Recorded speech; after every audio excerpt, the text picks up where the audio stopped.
I've been in this now for 46 years. If you go online and you look up Durant, he's a dirtball, he doesn't know what he's doing, he's nothing. If you want to come out to the trunk of my car, I'll show you a book from 1963 where there's a picture of him at a tournament in Canada. I also have a picture of him, and I met a student. Have you ever heard of Wilhelm Reeders, the redhead? Okay, I have a picture of Durant and Wilhelm Reeders fighting. And I asked Grandmaster Capella, is this true? He goes, you look at it, you tell me if that's true. I also have to be a very good friend of one of the Red Ant students. I know him personally, we work out a little bit together. He remembers Durant coming. He remembers Durant getting his back broken by the Red Ant. He remembers Durant getting beat up, and he keep coming back and coming back. Then he started remembering Durant started keeping up with the Red Ant. So I don't care if Grandmaster Durant slept with Bruce Lee and he came up with Goshin. But if you look at some of the Goshin people, I've been following Capella for about 46 years. I watched him wipe the floor with Billy Langs. I've seen him do a lot of different things. And pick his brain now. I've been going to him quietly on the side. He says he has nothing left to teach me. I said, well, fix all these mistakes. And just the power that he has. I don't know if any of you know Mr. Hamilton, John Hamilton, down in Pittsburgh. Just go watch that man move. I say this with all due respect. He's the most graceful person I've ever met. He can hit me, and I don't even know how I got on the floor. But I've seen those two work out. So whether Durant's the real thing or not, his students are the real thing. I would never go mess around with Bobby Bohack, Master Bohack. We used to fight him at different times. He's gone to the dark side, and I mean way over to the dark side. I was warned by 2 or 3 other Goshin people. I used to go over to Crystal Dragon in Ohio, one of his top students, Nebo. And I was told, don't go there, because someday you're not going to go home. Just don't go there anymore. But they've turned out so many good students. We used to fight quite a bit. Capella had a fight clinic. And I'd go home, and I was a pilot for US Air at the time. And I'd take my shirt off and start to get dressed, and there was a huge black and blue mark, about 2 inches wide right there. Somebody said, who hit you with a baseball bat? I said, nobody. I let a guy kick me once. I wanted to see how his kicks were. I said, that was one of the biggest mistakes I made. I would never let that guy kick me again. You're just pointing it as a matter of fact, right? That's just like, that's something in general, not necessarily him. Test to their kicks. I got kicked so hard. Capella grabbed me afterwards, because he was having me fight most everybody. He grabbed me afterwards, he goes, how'd you like that kick? I said, I'll tell you, I had tears in my eyes. He goes, oh, I was about to slap him because I thought you had a broken arm. But anyways, Grandmaster Grant, whatever you think, came up to my nose. First time I fought him on the floor, I came out, Capella, I just got my first degree black belt. Capella goes, go out there and get him. Try and get him. Go out there. I go out on the floor, and after about 10 seconds, I was so scared. Durant walks up to me and goes, get off the floor. When you're ready to fight, get back on. Get off the floor. So about 6 months later, he comes to school. I go out there. I'm going to fight this old guy. He only comes to my nose. That's all the taller he was. He looked like Bozo the Clown. And I go out there, and I'm all set to fight. And I threw a punch. And the next thing I know, I'm on the floor with his heel on my Adam's apple. I had no idea. When I got off, they said he jumped up, put his feet, one across my throat, one across my back, flipped me in the air, landed on the floor, took his heel down. They were waiting to see my eyes pop out of my neck. And I just ended up on the floor, and I'm like, we still fighting? What's going on here? So anyways, I don't care what you read about Durant. He was a mean, dirty old man. If he could do groin shots or anything, I saw him do a double knee to a guy's kidneys. He went around back, jumped up, and hit the guy in the back with his kidneys. That guy was spitting blood for a week. Durant's like, should have blocked it, should have seen me coming. So that's how he thought. That's Goshin for what it is. Thank you. So, yeah, maybe ignoble beginnings, but certainly I think it's grown into something pretty special. So, thank you. And that's what we're hoping to demonstrate for all of you today. Hello, I'm Ryan Coons. We're talking about how professors like to pontificate and stuff like that, but I'm not a professor. I tried to be, but I failed. But I had a very, been in like that last 15 years since I got my black belt, I've had a very strange, like, wandering warrior's pilgrimage throughout the U.S. I spent some time in the Cincinnati area training with Frank Herzog, a judo master, along with one of his students, Spindley, before she was famous, Kayla Henderson. I went over to Purdue and was a member of their kendo club for 4 years. After that, I moved to San Diego, and I trained with David Goldberg sensei, and a Aikido master, and direct student of Saito sensei. And he physically lived in the Iwama Dojo for 3 years. And right now, I've been studying Brazilian Jiu-Jitsu for about 4 years because my ground game is just really awful and it needs work. But I realize that, and I'm trying to work on that. And this whole presentation is just going to be me pontificating and just trying to figure out where I am in the martial arts and what I've picked up along the way. So you guys can sit down. Because I picked up on some notions that I think I just need to communicate to everybody. I just want to use that time to get us there philosophically. Because I'm a scientist, and one of the things people don't like about science is just the whole notion of Darwin's theory of evolution. It leaves a very sour taste in people's mouths because it talks about survival of the fittest, which everybody misinterprets as being only the strong survive. That's not true at all. Fitness in biology has nothing to do with strength. It's determined by your ability to reproduce. Like ants are weak. I can kill thousands and thousands of ants in single combat without sweating. The problem is they reproduce faster than I can crush them. You see this in the martial arts too. Like Taekwondo guys are everywhere. But when it only takes 2 years to get your black belt, it's kind of hard not to open a dojo. See, for arts, reproduction means disseminating information. Shotokan was historically the dominant karate style because nobody ever wrote a copy of, best karate or Kyoto Kyohan for Dojo or Wadaru or Ishizu or Shorter. And there are a number of other martial arts with large numbers of practitioners and questionable track records like Wing Chun Kung Fu and Bujinkan Taijutsu, which churn out tons and tons of books and videos. And that's why people adopt them, because people do more of something simply because it's cheaper and easier. Like nobody actually likes Bud Light. But to pass our art on to the next generation, we must meet them on their own terms. Because they weren't raised in the obsolete worlds of our childhoods, and they can't think any other way. And we need to change up how we do things, or else we're going to get left farther behind. So to this end, I went through and I created SelfDefenseKarate.org, where I put all of my martial arts notes online, made available to anyone who wants to see them for free. And with the idea of putting on full descriptions of every technique, every kata, every waza I know, with full videos of all of these things. Now, putting the entire corpus of karate online seems kind of crazy. I was actually opposed to the idea at first, when people suggested that I do that, because I wanted to create a series of ebooks with embedded video and sell them the ebooks and then make money. But none of the proper ebook formats support embedded video. Besides, websites are the only real way to get text and pictures and video to peacefully coexist.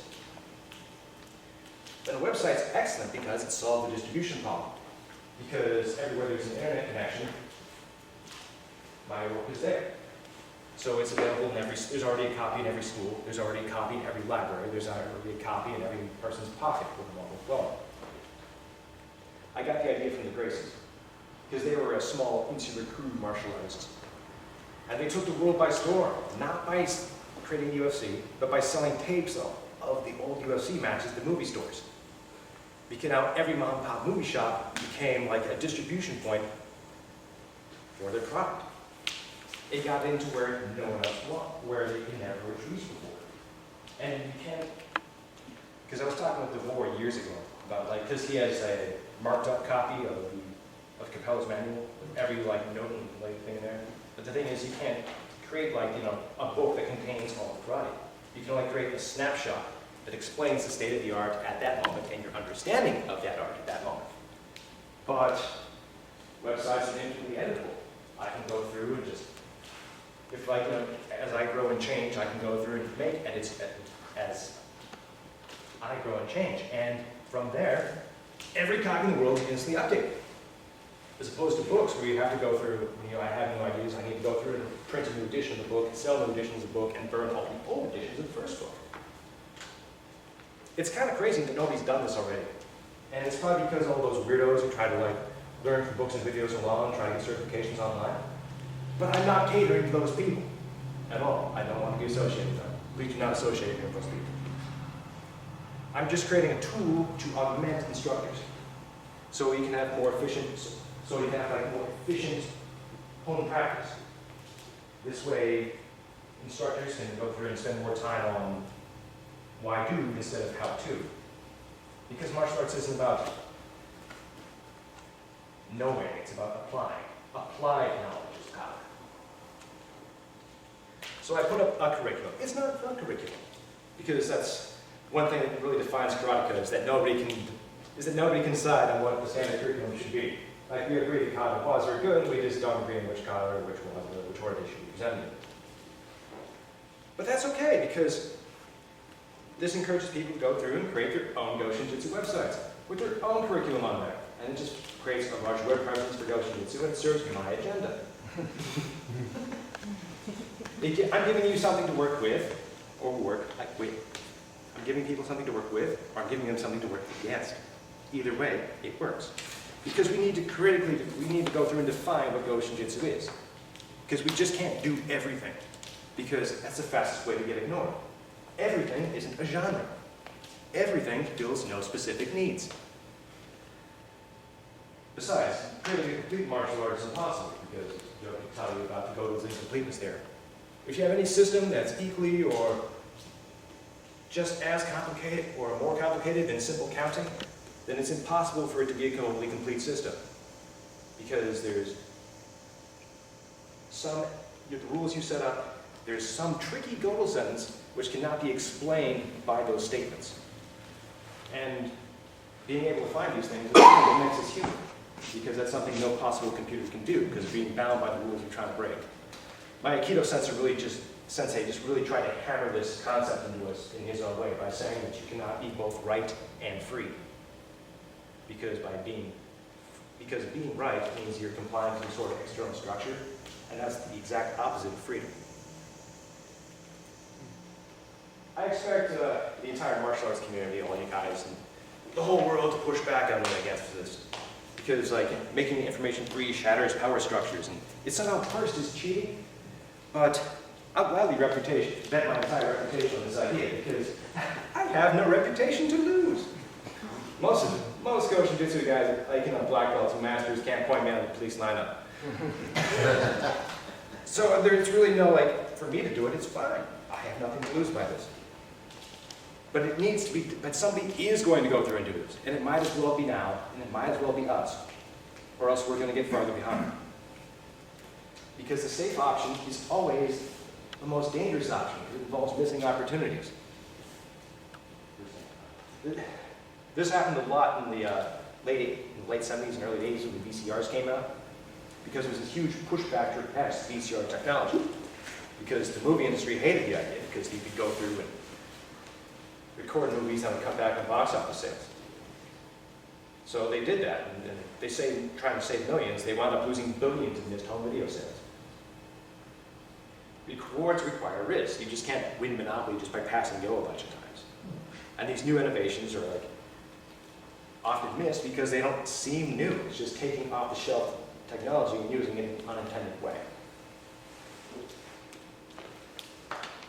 And well, tournaments are exciting and stuff. They really don't offer anything in the long term. It's kind of a hedonic treadmill of winning medals and winning the next medal and winning the next medal. There's this wonderful book called This Bloody Mary is the Last Thing I Own, and it definitively explains why you should never be a prize fighter.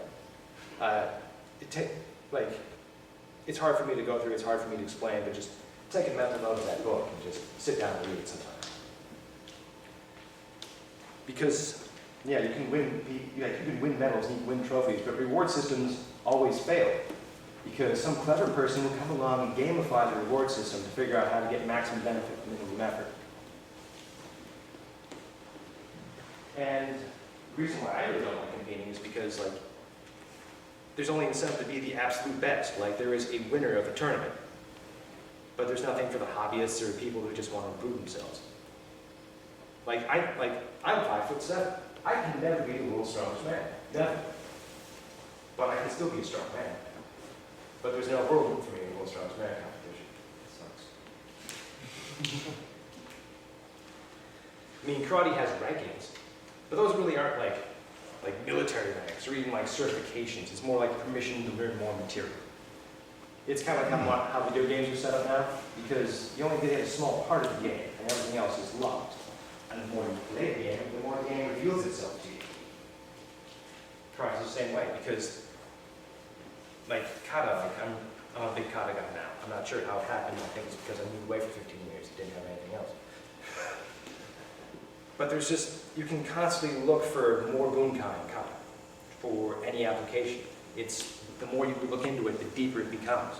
And if you do get really bored, there's like 100 kata out there. You need to just get another one. But there's the karate just keeps expanding the more you delve into it. That's one of the reasons why I quit Aikido, because they give you the entire curriculum by Shodan, and there's no real incentive to stick around. You're just going through the motions after that point.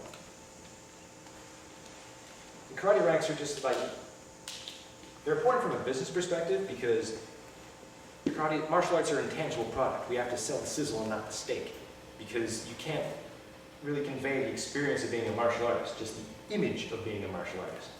And that's one of the more powerful things we have, because then like the idea of a black belt is just burned in people's minds. And like all stereotypes, that's really hard to break. Like the UFC, MMA, that changed the martial arts world forever. But that really hasn't caught on with most of the people you'll see in the streets.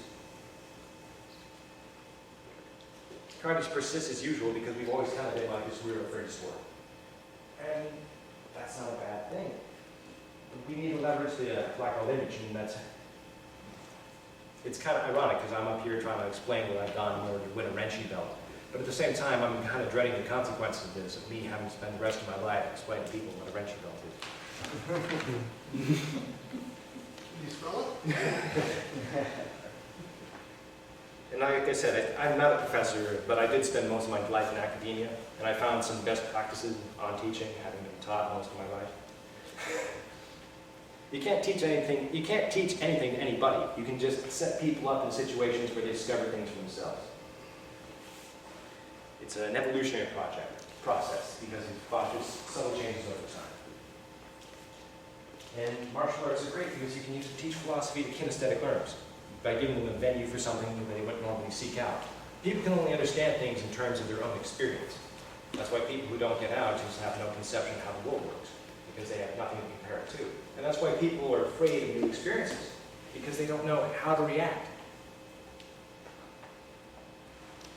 I like to go through and just give people as much info dump, just give them as much information as possible so they can have things sort out and discover things for themselves. And that's also really the reason why I created the website, because I keep finding myself hitting the same key points over and over again when teaching people. We're Devin.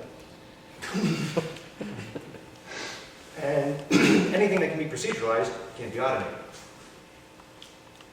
So I just want to hit on a few high points for you. I'll try to hurry this up so your muscles don't seize up.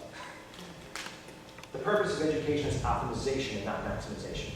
Like I said, I can't be the world's strongest man, but I can still become a strong man. Class is not practice. It gives you an opportunity to present new material and critique old material. Training is something you kind of have to do on your own time. The master is just the one who points the way. And this is really necessary because dumb mistakes are usually all just preventable through can be prevented through efficient training. You always want to provide context. Martial arts aren't how to do, it's how to apply. And there are no fast and universal answers because martial artists don't have any answers. We just have tools. And then if there are any answers, they need to be worked out on an as-needed, ad hoc kind of a basis. That's why freeform waza and kumite are such a vital part of training. You need to recognize people's misconceptions. This is especially true with the older crowd because they have more life experience and they've picked up more misconceptions along the way. And you can't teach older people things because they think they know how things work. Yeah. The only way you can do that is by showing them discrepant events. You need to show them a case where their perceived outcome will not happen. Like if they'll say this will happen, you got to show them the case where it doesn't.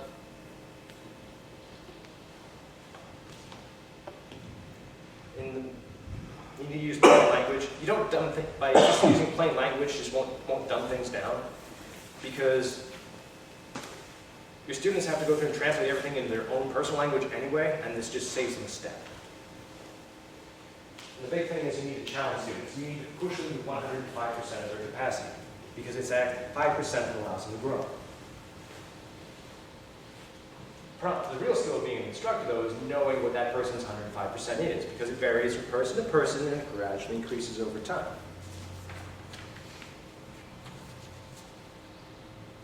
How am I in time? I can't see the clock, so No, that's that's in there. You're doing great. Okay, so what have I learned? True strength is giving others what they need to become strong. That's the the big thing. Please put that on my tombstone. You can use it if you like. You just need to give me credit. I own that. Because it implies you have control of the strength and giving mechanisms, which is pretty grand. And that allows you to become the person that wasn't there for you. Whatever messed you up as a kid, that can't be fixed, but you can prevent it from being propagated to future generations. And that's pretty spectacular. Finding a teacher is difficult, but finding students is even harder. That was the great part of Cobra Kai, if you haven't seen that yet. The real struggle, which isn't fighting people, but finding people to do karate with. The persistent will always beat the talented. Mr. Otero had many talented students come through his dojo throughout the year. And I really wish I was one of them. But I'm here and they're not. The persistent beat the talented. Success isn't about avoiding failure, it's about avoiding mediocrity. That's a big thing. There's people who script out about learning how to fight. Martial arts teachers don't teach you how to win fights. They teach you how to lose fights and then ways to avoid those. In order to win, you have to master losing. Fatigue's a monster. It can turn anyone into a coward. Defining things limits them. People can only be led through their willingness to be led. Skill and character are the most valuable things because you can't buy them. I wish I could buy a skill. I wish I could have downloaded karate like in the Matrix. That would have been saving me a lot of time that I could put towards other things. Like downloading more stuff in the brain like the Matrix. But most of the things we fear aren't worth fearing. Because the threats of punishment are always worse than the actual punishments themselves. And believing that people have power is what gives them power. High-end gear is completely overrated because a $10,000 sword will not defeat 100 guys with $100 spears. Yeah.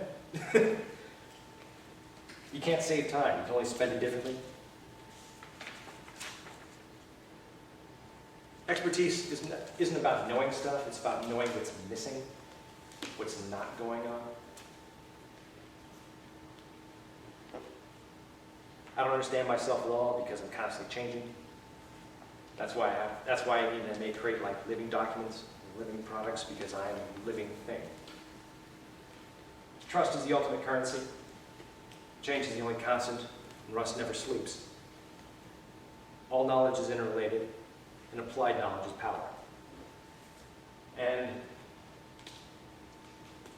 since we're all about knowledge, that's the other thing, and dissemination of knowledge, that's one of the big things holding back the martial arts, because there's that whole notion of secrecy. Secret killing arts, secret techniques. And that creates, secrecy is great. It creates that exotic facade, mystery and danger about it. And ninjas are great at that, and not much else, really. But, when you're selling your product in strip malls, you really can't say that it's a secret. And we need to just purge all traces of secrecy from the martial arts because its numerous disadvantages outweigh its advantages. Secrecy turns people away because they can't believe you because they don't know what they're supposed to believe. And you can't be exclusive without excluding people. Secrecy is inefficient because nobody knows what they're supposed to be doing in order to meet their goals. Secrecy is authoritarian because there's somebody who says what can and cannot be known. And usually these are just nobodies who've made bad life choices. They're these big fish in little ponds, and they're just trying to become the approver because that means they can never be disapproved of. Secrecy creates order through a fear of the unknown. And that works, but it also makes people hate you. And even the people who can back up their threats, like, it doesn't work because, you know, threats, like, sanctions do not create obedience. It just creates a few sanctions. Obedience requires a voluntary compliance because fear only motivates those who think who are generally convinced they have no ability to defend themselves. And that's the literal opposite of what we're trying to do here. I mean, people might go, oh, well, secrecy is traditional, but so is human sacrifice and slavery, so we can just ignore those. Because paradoxically, we become the most powerful when we give our power away. It's mathematicians have proved this using game theory. People who reciprocate are more likely to be successful than those who can try to maximize their individual advantage. It's the prisoner's dilemma. So that's an overview of what I've picked up over the past 15 years, what I've been doing, why I haven't done it. If there are any questions, you may ask them this time.